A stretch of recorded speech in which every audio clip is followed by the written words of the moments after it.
Olá pessoal, tudo bem? Nesse vídeo eu vou mostrar para vocês como utilizar datas e horas e utilizar as funções para extrair informações desse tipo de dado. Meu nome é Danilo Scorzoni Ré, sou cientista de dados e esse é o Prática de Dados.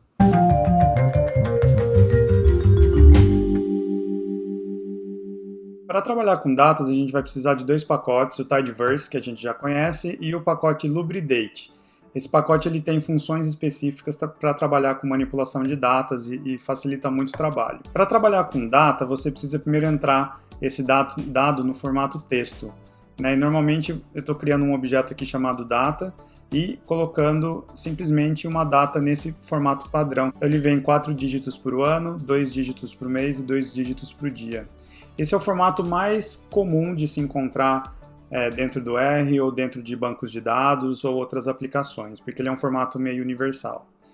Então, aqui nesse caso, com esse objeto data, eu só criei, na verdade, um objeto de texto, tá? Então, se eu chamar a função str_data e executar aqui essas duas linhas, você vai ver aqui que ele tem um tipo caractere, ele não é um tipo data. Para ele virar um tipo data, você precisa convertê-lo utilizando funções específicas. Então, nesse caso, para converter nesse formato, que já está o correto, eu uso a função ymd. Então, se eu criar um data2 aqui, por exemplo, ymd data, depois eu já vou chamar um str, eu vou mostrar aqui. Você tem um formato data agora e não um chr mais, tá? Então, isso é uma coisa muito importante, porque todas as funções de data você tem que utilizar em um campo que está no formato data. E aqui a gente tem diferentes tipos de formato, né? A gente tem o padrão internacional, padrão americano e inglês, e esses padrões eles são um pouco diferentes, né? Então, por exemplo, o padrão inglês ele vem primeiro mês, depois o dia, depois o ano. Então a data aqui seria, eu vou utilizar já essa função diretamente. Seria primeiro mês, então vou pegar a mesma data ali de cima, mês de dezembro, dia 31, no ano de 2020. Então, se eu chamar esse data3 aqui, ele já vai converter, independente do formato que você entrou aqui, porque você usou a função correta, o mês, dia, ano, ele já converte no formato padrão, que é 4 dígitos para o ano, 2 dígitos para o mês, 2 dígitos para o dia. A gente pode entrar também no formato internacional, que é o mais conhecido no Brasil, que é dia, mês e ano.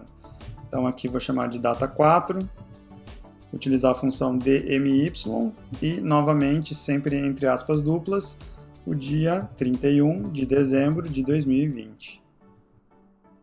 Então aqui novamente, se você olhar o data 4, ele vai converter para o formato padrão novamente. Além disso, você pode utilizar 2 dígitos para o ano também é possível fazer dessa forma. Então vou criar aqui o data 5, dia, mês e ano novamente, só que em vez de usar a data completa eu vou usar 31/12 de 2020 só com 20. Uma coisa que é importante quando você utiliza esse formato é que ele vai considerar apenas a partir dos anos 2000, se você tiver um número sem 4 dígitos, tá? Então eu executei aqui o data 5, ele deu 2020 e não 1920.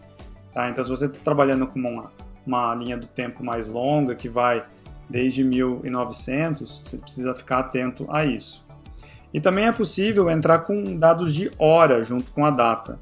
Aí você utiliza a função, de acordo com o seu formato, underline, hora, minuto, segundo. Isso não muda muito.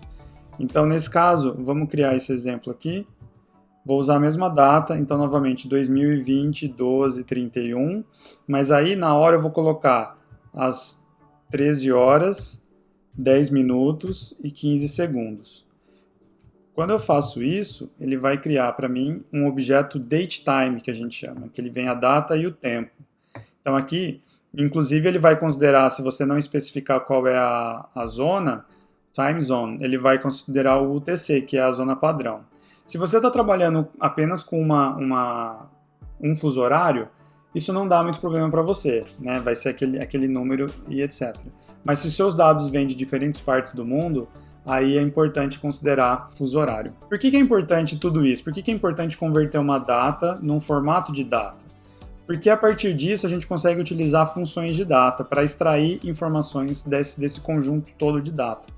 Então, por exemplo, a função month, ela vai me voltar apenas o mês dessa data. Então, se eu vou aplicar aqui para o objeto 6, ele vai me retornar o mês 12 de dezembro. Se eu utilizar a função day, ele vai me retornar o dia. Se eu utilizar a função year, ele vai me retornar o ano. E aí tem algumas coisas bem interessantes também.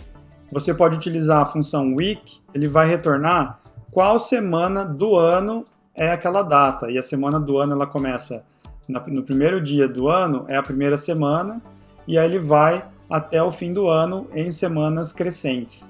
Então, nesse caso, se eu utilizar o week data 6, ele vai falar 53, que é a última semana desse ano. Outra função interessante também é o weekdays, que ele vai me dizer qual é o dia da semana desse dia. Então, no caso do dia 31 de dezembro de 2020, ele vai ser uma quinta-feira. Com o weekdays você pode fazer comparações, por exemplo, entre dias da semana e fins de semana, ou um dia específico da semana, e ver se existe um valor maior ou menor para a variável que você está estudando. Então, existem todas essas aplicações. E também tem para a parte de tempo, né? Existem funções para você retornar a hora. Então, para o data 6 hora, era às 13 horas. Você tem a função minute para voltar o minuto. Ele vai me dar o 10 minutos. E a função second para voltar os segundos. Então, com todas essas funções, você consegue extrair diferentes informações da sua data para fazer análises e agregações de acordo com o objetivo do seu negócio. Então, eu vou trazer um exemplo real aqui, que aqui a gente está trabalhando com apenas uma informação, mas eu vou trazer um exemplo real. Então, no vídeo anterior, eu mostrei um exemplo com dados do Twitter, né, da conta UOL Notícias. Foram os últimos 3.000 tweets que eles postaram numa data específica. Então eu só vou carregar esses dados para mostrar para vocês como que eles retornam, tá? Então eu tenho aqui essa coluna chamada created at, ela é um campo datetime que tem 2020, 10/04, então tem formato já 4 dígitos de ano, mês e dia. E aqui não está aparecendo, mas ele tem a hora do dia também, né? Hora, minuto e segundo. Então, mas vocês podem ver aqui que ao carregar os dados, ele foi reconhecido como caractere, novamente. Então, eu preciso converter ele para o formato datetime. Então, para fazer isso, eu vou usar aqui o tidyverse, eu vou usar a função mutate, e como eu quero simplesmente reescrever essa coluna com esse novo formato, eu vou utilizar o created at igual, e eu vou utilizar, como a minha função ela tem data e hora, eu vou utilizar a função completa ymd hms dentro desse campo, created at. Quando eu faço isso e executo, vocês vão ver que aqui, ó, em vez de ele estar chr, caractere, ele já mudou para datetime. E agora ele até mostra para mim qual é a hora, o minuto e o segundo de quando esse tweet foi criado. Dado isso, vamos para uma aplicação prática, que é esse exercício. Como calcular qual é a hora do dia que há mais tweets publicados pelo UOL. Então, eu vou simplesmente copiar isso aqui novamente, porque eu preciso, o primeiro passo é converter a minha coluna em datetime. Em seguida, eu vou utilizar a função hour para criar uma nova coluna que vai ser a hora que o tweet foi publicado. Então, eu vou chamar de hora publicação igual a função hour, e agora eu já chamo o created at, porque eu já converti aqui em cima, e aí quando eu chamo essa coluna novamente, ele já vai aplicar dado a conversão. Feito isso, eu vou agrupar, utilizando o group by pela hora de publicação.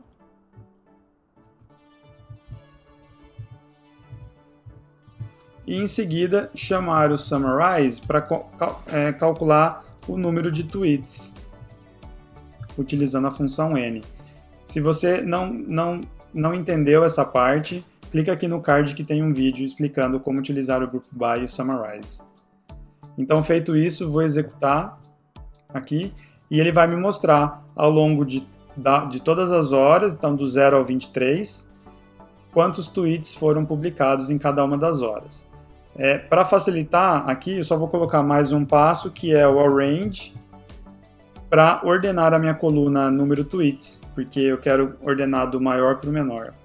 Então eu vou utilizar a função descending desk para ordenar do maior para o menor. E assim eu vou conseguir ver mais facilmente.